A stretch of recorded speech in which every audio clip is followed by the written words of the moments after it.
നമസ്കാരം, എല്ലാവർക്കും social sphere YouTube ചാനലിലെ മറ്റൊരു എപ്പിസോഡിലേക്ക് സ്വാഗതം.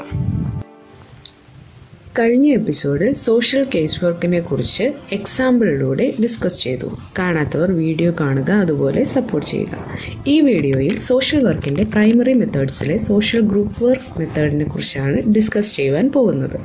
ഇതിൽ definition, objectives, values, principles of social group work ഇത്രയുമാണ് പറയുവാൻ ഉദ്ദേശിക്കുന്നത്.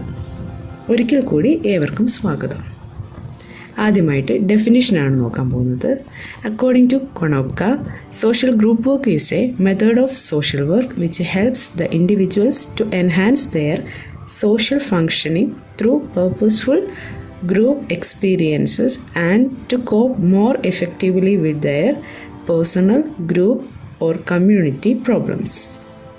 കൊണോപ്ക പറയുന്നതനുസരിച്ച് ഒരു ഇൻഡിവിജ്വലിനെ ഗ്രൂപ്പ് എക്സ്പീരിയൻസസിലൂടെ അവരുടെ സോഷ്യൽ ഫങ്ഷനിങ് മെച്ചപ്പെടുത്തുവാനും അതുപോലെ അവരുടെ പേഴ്സണൽ ആയിട്ടുള്ള, അതുപോലെ ഗ്രൂപ്പായിട്ടുള്ള അല്ലെങ്കിൽ കമ്മ്യൂണിറ്റി ലെവലിലുള്ള പ്രോബ്ലംസിനെ ഇഫക്റ്റീവായിട്ട് നേരിടാനും ഹെൽപ്പ് ചെയ്യുന്ന ഒരു സോഷ്യൽ വർക്ക് മെത്തേഡാണ് സോഷ്യൽ ഗ്രൂപ്പ് വർക്ക്.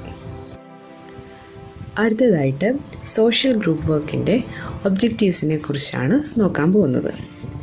ആദ്യത്തേത് പങ്കാളിത്ത ബോധം വളർത്തുക.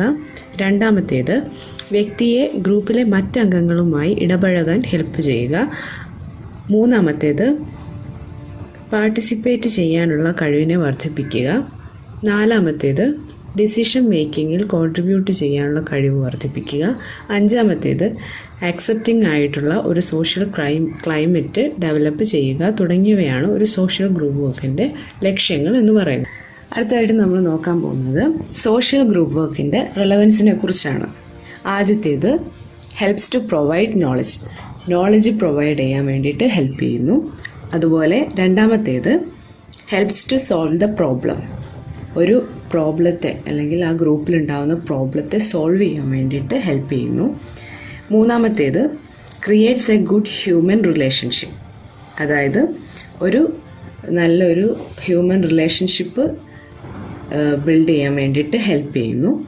അതുപോലെ നാലാമത്തേത് create ability to control groups, ആ ഒരു ഗ്രൂപ്പിനെ കൺട്രോൾ ചെയ്യാനുള്ള എബിലിറ്റിയെ ക്രിയേറ്റ് ചെയ്യാൻ വേണ്ടിയിട്ട് ഹെൽപ്പ് ചെയ്യുന്നതാണ് സോഷ്യൽ ഗ്രൂപ്പ് വർക്കിൻ്റെ നാലാമത്തെ റെലവൻസ് എന്ന് പറയുന്നത്.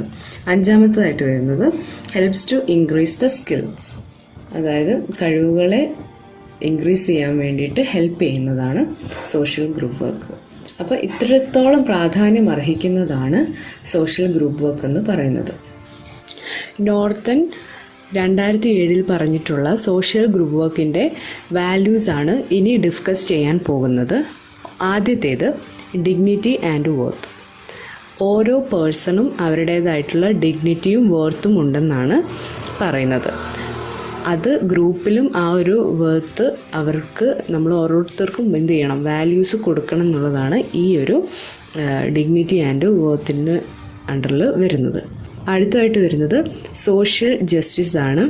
എല്ലാവരും ഈക്വലാണ്, ആണെന്നോ പെണ്ണെന്നോ അല്ലെങ്കിൽ നിറവ്യത്യാസമോ മറ്റ് കാര്യങ്ങളുടെ വ്യത്യാസമോ ഒന്നുമില്ലാതെ എല്ലാവരും ഈക്വലായിട്ട് പോവുക, അവരെ ഈക്വലായിട്ട് ട്രീറ്റ് ചെയ്യുക, അതാണ് സോഷ്യൽ ജസ്റ്റിസ് എന്നുള്ളതുകൊണ്ട് ഉദ്ദേശിക്കുന്നത്. മൂന്നാമത്തെ വാല്യൂ ആണ് മ്യൂച്വൽ റെസ്പോൺസിബിലിറ്റി എന്ന് പറയുന്നത്. പരസ്പരം സഹായിക്കുക, അതുപോലെ തന്നെ അവരെ പരസ്പരം എന്ത് ചെയ്യുക, ഇൻ്റർ ഡിപ്പെൻഡൻ്റ് എന്ന് പറയും.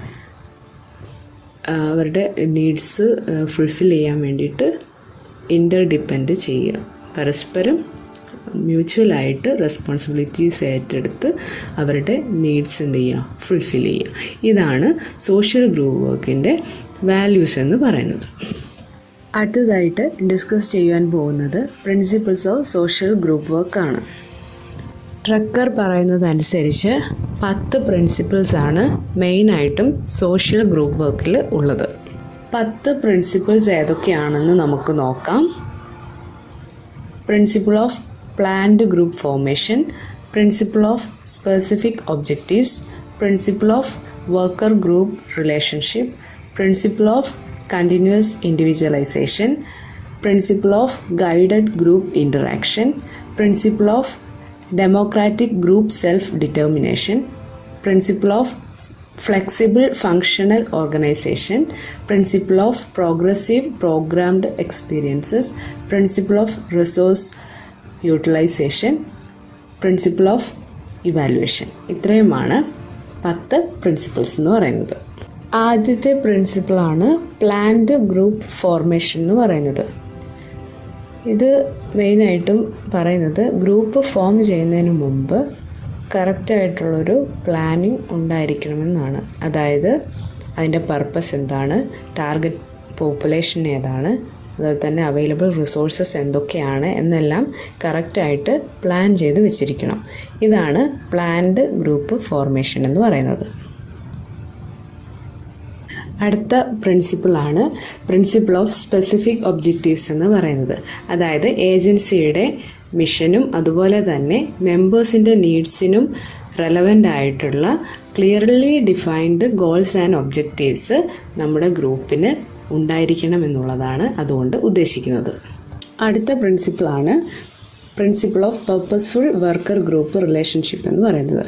അതായത് നമ്മുടെ വർക്കർ ഒരു പോസിറ്റീവായിട്ടുള്ള അല്ലെങ്കിൽ ഒരു പ്രൊഫഷണൽ ആയിട്ടുള്ള റിലേഷൻഷിപ്പ് ആ ഒരു ഗ്രൂപ്പിനിടയിൽ എസ്റ്റാബ്ലിഷ് ചെയ്യണമെന്നുള്ളതാണ് അതുകൊണ്ട് ഉദ്ദേശിക്കുന്നത്. ട്രസ്റ്റും കൊളാബറേഷനും ഒക്കെയുള്ള ഒരു വാമായിട്ടുള്ള ഒരു പോസിറ്റീവ് ആൻഡ് പ്രൊഫഷണൽ റിലേഷൻഷിപ്പ് ഉണ്ടായിരിക്കണം.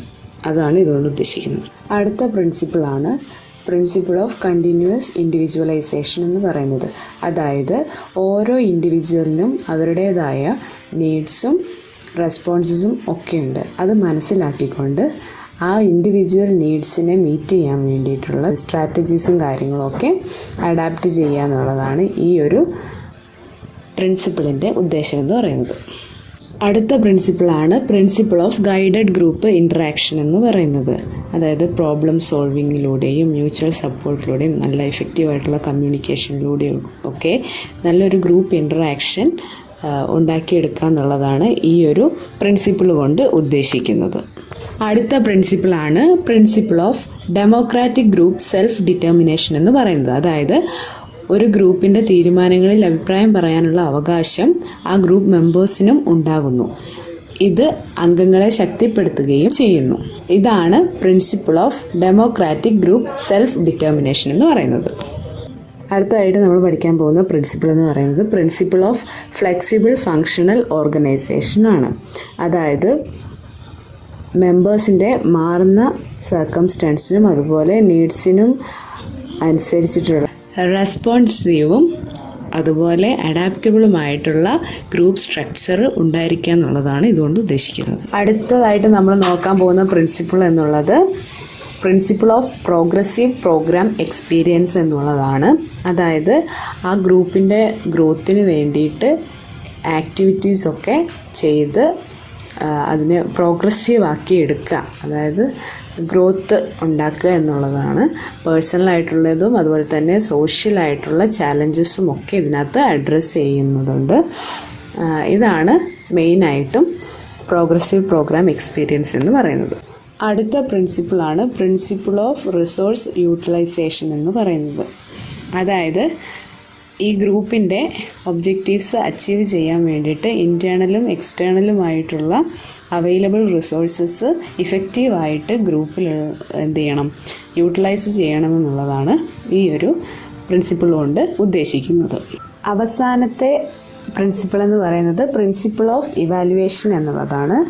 അതായത് ഈ ഗ്രൂപ്പിൻ്റെ ഇഫക്റ്റീവ്നെസ് എൻഷുർ ചെയ്യാൻ വേണ്ടിയിട്ട് അതിൻ്റെ പ്രോഗ്രസ്സും ഇമ്പാക്റ്റും കണ്ടിന്യൂസ് ആയിട്ട് ഇവാലുവേറ്റ് ചെയ്യണമെന്നുള്ളതാണ് ഈ പ്രിൻസിപ്പിളിൻ്റെ അണ്ടറിൽ വരുന്നത്. ഇത്രയുമാണ് ട്രെക്കറിൻ്റെ 10 സോഷ്യൽ ഗ്രൂപ്പ് വർക്ക് പ്രിൻസിപ്പിൾ എന്ന് പറയുന്നത്. ഈ വീഡിയോയിൽ ഓൾറെഡി ഡെഫിനിഷൻ, അതുപോലെ തന്നെ objectives, relevance, values, social work principles എല്ലാം നമ്മൾ കണ്ടു. അടുത്ത വീഡിയോയിൽ പുതിയൊരു ടോപ്പിക്കുമായി എത്തുന്നത് വരെ സ്റ്റേ ട്യൂൺഡ്.